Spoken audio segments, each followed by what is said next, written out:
Hello, আসসালামু আলাইকুম। আপনারা সবাই কেমন আছেন? আশা করি ভালো আছেন। আমিও ভালো আছি। আজকে আপনাদের দেখাবো ঘরে বসে কিভাবে ঘরে থাকা উপকরণ দিয়ে গ্যাসের চুলায় পাউরুটি তৈরি করা যায়। প্রথমে ১ কাপ কুসুম গরম পানি নিব।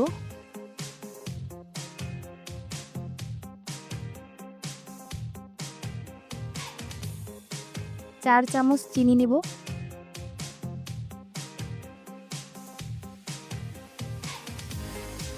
চিনি কমও নিতে পারেন, বেশিও নিতে পারেন, সেটা আপনার ব্যাপার। ভালো করে মিক্স করে নিব।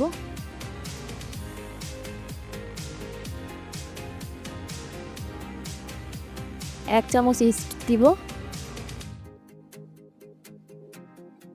ভালো করে মিশিয়ে নিতে হবে।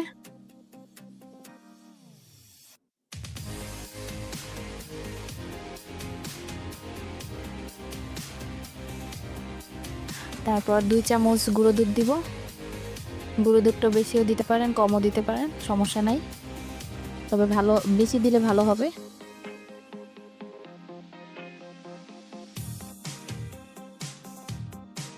ভালো করে মিক্স করে নিব। ১ চিমটি লবণ দিব।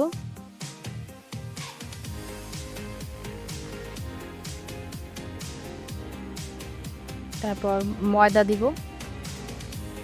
এখানে আপনি আটাও ব্যবহার করতে পারেন, তবে ময়দা দিলে ভালো হবে। এটা ভালো করে মাখিয়ে নিতে হবে।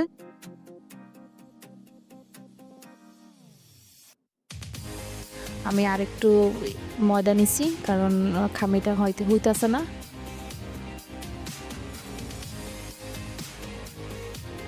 দুই টেবিল চামচ রান্নার তেল নেব, সয়াবিন তেল। এর পরিবর্তে আপনারা বাটার নিতে পারেন। ভালো করে মাখিয়ে নিব।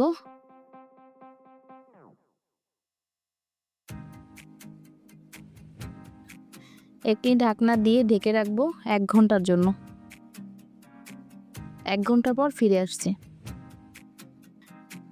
ময়দার খামিটি ৩ গুণ ফুলে গেছে। এখন পাত্রের মধ্যে ময়দা ঢেলে নিব ১ ঘন্টার জন্য। রুটি ময়দাটি ফুলে ৩ গুণ ফুলে গেছে। ময়দার উপরে ডিমের কুসুম ব্রাশ করে নিব। চুলায় প্রেসার কুকারটি আগেই বসাই নেব, কারণ আগে একটু গরম হইতে হবে, নাহলে ফুলবে না। তারপর ভিতরে স্ট্যান্ডটি বসাই দেব। চুলার পাওয়ারটি একদম লো পাওয়ারে রাখতে হবে। তারপর ৩০ মিনিটের জন্য ব্রেক করে নিব। আবারও ফিরে এলাম ৩০ মিনিটের পর। পাউরুটিটি দেখেন অনেক সুন্দর ফুলে গেছে এবং অনেক সফট হয়েছে, নরম হয়েছে।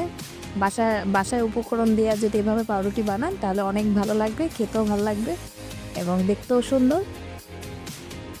সন্ধ্যাবেলার নাস্তার জন্য অনেক বেস্ট। আল্লাহ হাফেজ।